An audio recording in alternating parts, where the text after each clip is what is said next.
pawns. I am slightly worried about a4. You think it's a cool pawn on the side, but it's not really a passable pawn. Right now, it's a backwards pawn. Okay, he's moving it. Very fair. He heard you, I think. Yeah, he wanted to make sure that didn't end up as a weakness at all. I thought we might be getting the move d5 and maybe opening things up. But Hikaru playing a bit more cleverly. I think he's just rerouting some of his pieces. The knight on f6 truly, without a pawn break, wasn't doing that much. So I think everyone's just rerouting. And you think about knight c5, right? But if you put the knight on c5 and then the bishop takes c5, then white could actually be with a better knight against the bishop because the position would be closed and all those pawns would actually be restraining the bishop. So I'm not even sure that knight e7 is heading to c5. Maybe it's, as you said, just to play f6. F6 could be f5 as well. I think that black is interested in some of these d5, f5 type of moves just to open things up. And we see captures on b5 followed by knight c5. d3 is clearly a hit here in this position. So bishop very likely to move. Bishop b4 looks like a standard reply. Bishop e3 kind of highlights that we need to keep an eye on that a5 pawn. Just because we moved it up from a4 might not be a weakness on a5 because of the bishop. It means you do need to leave the bishop there. Yeah, very well spotted. We certainly do not want to blunder that a5 pawn. And I want to add that right now, looking at this b5 and a5, you clearly see a future pass pawn. So completely different situation from what we saw like 30 seconds ago. And it could become a serious headache for black. Well, the game has kind of like settled down a little bit, right? The plans are clear here. Opposite bishops, there's that outside pass pawn for Magnus. So you can always appreciate that that's where white's going to try to play. I wonder if we'll see queen to b1 here. Kind of a multi-purpose move. Also watching over the d3 pawn a little bit. And I've been sort of waiting and wondering about Hikaru's plan. He's definitely improving his pieces, but I wonder, is he going to strike with some move like d5? Looks less likely now after that last move, or even the move f5, just always in the position. Yeah, Hikaru certainly needs to create a counter-attack, just something to play with, because otherwise he will be just waiting until the a pawn promotes.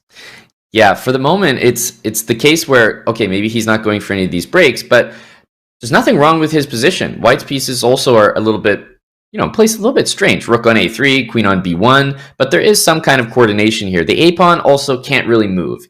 Obviously, right now, if you move it, you lose it, but still, as soon as that pawn goes up one more square, it's too far in black's territory that it's so easy to attack and just win. So I think a5 is kind of as far as it can go right now, and I think we need to, for both sides here, Dina, use one of the rules that you've been talking about in the broadcast.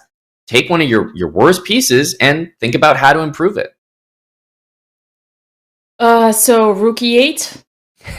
Yeah, I mean, rook a8 hasn't even moved, and it might actually be one of the better pieces in the position. It's not too poorly placed there. The bishop from e6 just went back to d7, which was rather odd. From white's position, I'm looking at the knight on f3, and I'm thinking, okay, it would be great maybe if that piece was on c4.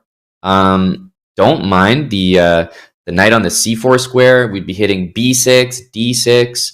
Knight on d5 is another good one. So perhaps the knight on f3 is the next piece that I would be thinking about, which means maybe bishop from d2. I might consider moving to e3, especially after this last move. And in order to do that, it means I need to defend my a pawn. Magnus says, no defending, I'm pushing. I'm surprised by this. Yeah, I was just gonna say maybe it would be more potential for the passer in the endgame, sort of joker that you can pull once the queens are off the board. But no, he's going for it. And I noticed that the evil bar wasn't as happy, but apparently there is nothing concrete. Yeah, Magnus has definitely, calculated this reasonably. My first thought is that the pawn is a little bit too far because it's now outside of the range of the white bishop on d2. If it goes one more square up to a7, you could see how the dark squared bishop could go to e3 and provide very nice defense with the white rook also doubling on the a file and just hold on to that pawn forever. But that being said, Dina, I'm not sure that it can make it safely to a7. Black's going to play knight c5. Black's going to play queen c7. And wow, this looks like such an interesting decision. And bishop b5, hitting the d3 pawn, stopping white from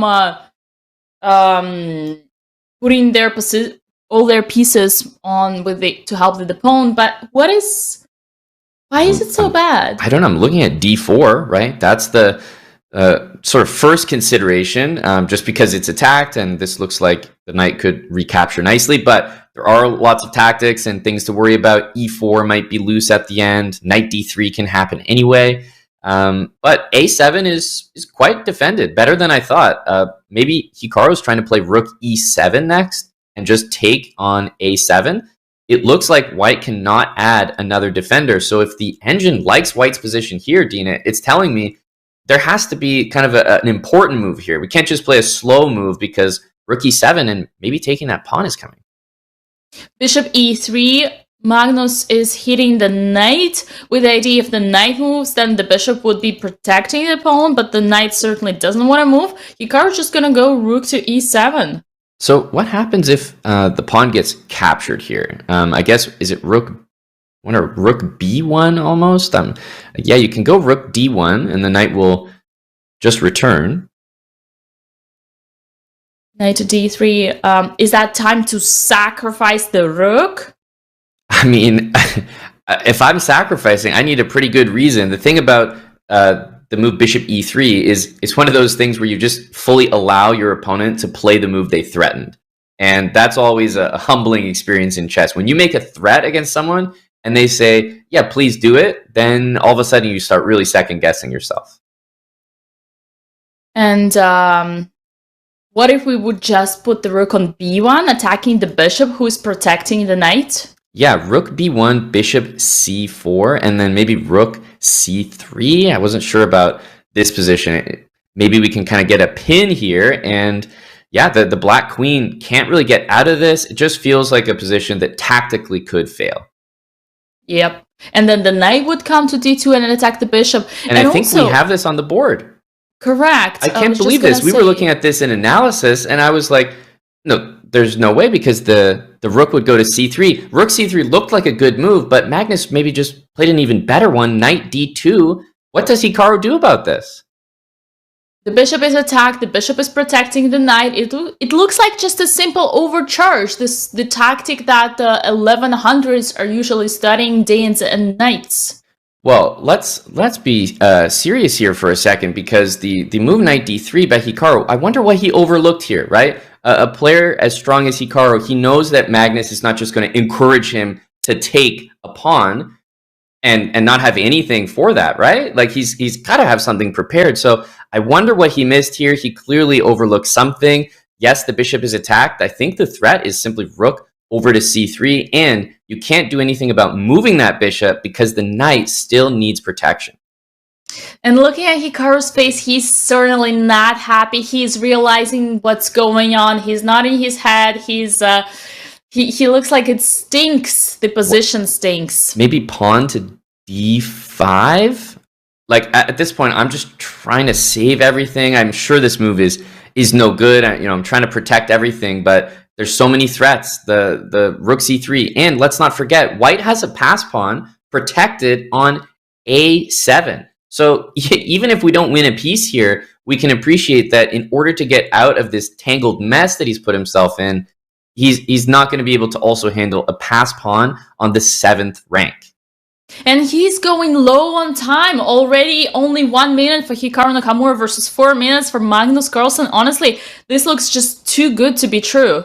Yeah, unfortunately, with no increment here, Hikaru feels that he has to spend the time because, he's shaking his head. He knows that the engine is obviously reflecting here, but his evaluation is going to be the exact same. There's probably not a way to save the piece without heavy material loss, and he's going to try d5. What else can you do? But I think he knows that there's just no saving all of these tangled pieces. But Aman, if we think about this position and f5 happened on the board, it's almost like taking the pawn on d3 wasn't the crucial mistake. It seemed like it was already a bad situation that you just needed to find any play. Yep, definitely agree. Knight takes d3 was definitely the nail in the coffin, but it was trending towards a nice position for Magnus, and he basically correctly evaluated that this pawn on the a file would be strong. I can even say myself, I was looking at it and I thought, well, if it goes up into black's position, surely we'll just be able to win it. And as he defends the knight here, I think we know maybe he's going to try a queen g3 just to, last ditch effort, but he lost the piece and he's got 27 seconds. This is unfortunately going to be Magnus's first win. There is a cute little tactic, knight to f2, and if bishop takes f2, then rook takes... And it's not enough? Well, I think that the a7 pawn is almost worth an entire rook, and Magnus is looking at 20 seconds for his opponent and thinking to himself, okay, why am I going to stress trying to find the absolute perfect defense? Let me just sack some material. I already won some, so it just doesn't matter, and he